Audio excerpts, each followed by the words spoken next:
Okay, so I'm told to touch grass whenever I make these kinds of videos in essay formats, but then I'm begged to make these.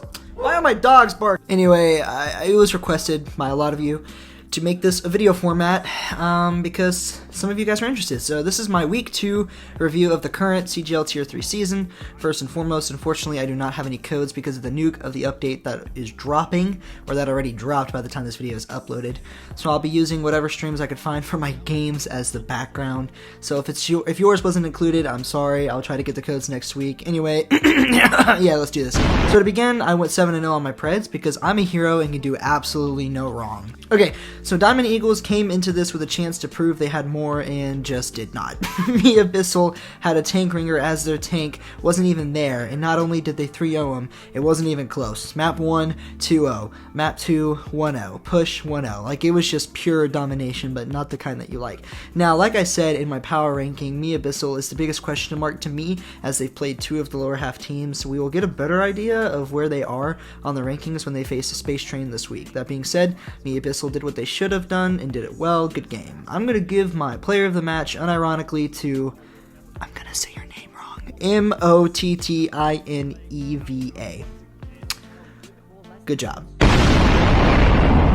Okay, now this game was streamed, and, well, it was another 3-0 this time. However, in favor of Cuddle Puddle. BGSU had their moments, but Cuddle Puddle just looked on top all day. It didn't matter what comp BGSU tried to run, Cuddle Puddle had an answer and more. Solid win from a solid team, and can only hope BGSU gets better from here, as I have really high hopes for them. And to remind you all, last CGL season, BGSU started 2-4 and ended up finishing 4-4 to make the playoffs. And they did well. I almost burped. Anyway, player of the match for me is Geo, the DPS player for Cuddle Puddle, and they're only going to get better. Lunar walked up to Emerald, slapped them in the face, turned them around so they could slap the other cheek, and then walked away. It was a dominant 3-0 victory in favor of Lunar, despite Holmes slightly trolling, just a tad, in my opinion. Despite that, Lunar is 2-0 and 6-0 in maps and is looking well for the mid-season tournament. Player of the match for me was their hit scan fella, and I'm only saying this wrong because it triggers him, Ares. Not gonna lie, it was very fun to watch this game. We got Lifeweaver and Juno from Tormenting Tentacles before we got GTA 6. We got Coach Tool flanking on Reinhardt twice in the same spot in the same map on Eichenwald before GTA 6. We saw some of the goofiest things. I know Tormenting Tentacles isn't the greatest team, but in my opinion, Death Blossom is going to be a good team this year. The thing is they just do goofy things, but when they do it together, not just randomly. It's definitely practiced and rehearsed. But you should definitely be on the lookout for them, and oh yeah, Death Blossom's 1-3-0, blah, blah, blah. Show me more Roadhog and flanking Reinhardt. Player of the match is Coach Tool, I don't care. Screw you, Garrett. This game was a 3-0 win in favor of Wraiths, and there really isn't much to talk about. We saw the debut of a Wraiths tank not named Boeing Sun, and they played well. Player of the match was Boeing Sun for his willingness to will his team to victory. Said no one ever. It's Epsilon. Give me more Epsilon! Okay, this game was stressful. Yeah, it was a 3-0, but here were the map scores. 2-1, 4-3, and push was 1-0, but it was more like 79-73. It was very close. It was also very entertaining, and Jade has proved to have improved and gotten better. They work well as a team and run some silly goofy things. Solar, regardless, rose above and stayed locked in to win 3-0. Player of the match for me has to be the former MVP and tank role star, Cloud Lemon. This was by far the game of the week, and I'm going to set the stage as to why. Space Train was up 2-0. Pure domination. It was 2-1 on map 1, and then Eichenwald was 2-1, and they frickin' rolled. But a key moment in this match was when Ramtech came out on the Wrecking Ball, map 1, round 1, and was rolling. Then, to try to prevent them from banning Wrecking Ball in map 2, he went Reinhardt for the next 2 maps. But Oops All Vibes knew better, and they banned the Wrecking Ball for Eichenwald. They still lost that map, but they banned it. And Ramtech threw a fit on stream the entire map, even though they won. There's also this insane clip of when he was like 73 HP and just didn't die. And they still ended up winning the map because of it. Shout out to Space Train's supports, I suppose.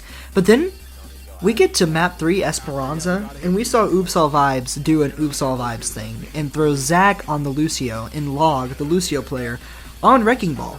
The composition that Oops All Vibes used to get 2 up in the series in the first place.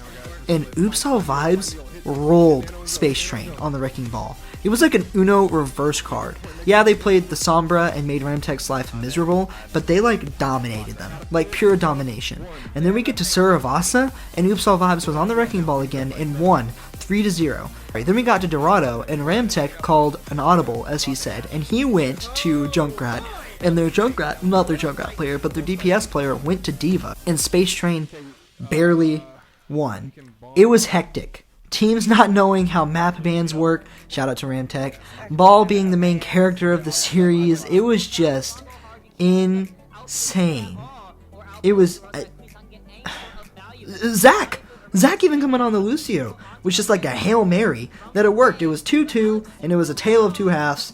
And like I said, I mean, we just need more games like this.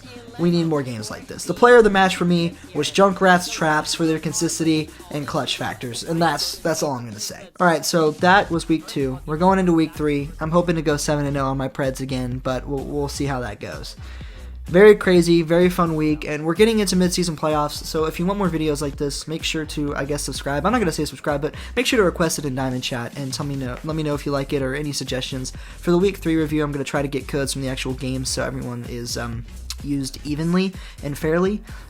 So yeah, just let me know if you like it. Here is the current power rankings I have going into week 3. We've got Solar on top, Lunar 2nd, Death Blossoms 3rd, Jade Eagles 4th, Me Abyssal 5th, Cuddle Puddle 6th, Race at 7th, Space Train at 8th, Oops All Vibes at 9th, Diamond Eagles at 10th, BGSU is 11th, Phantoms at 12th, Emerald Eagles at 13th, and Tormenting Tentacles at 14th. I don't know why that's on my power rankings. Anyway, that's the video. Hope you guys enjoyed it. I might be doing a podcast at some point, maybe, to do a pre-mid-season tournament thing. So if you're interested in that, that'd be great. Oh, and also, we want to do interviews from the top 4 teams going into mid-season playoffs.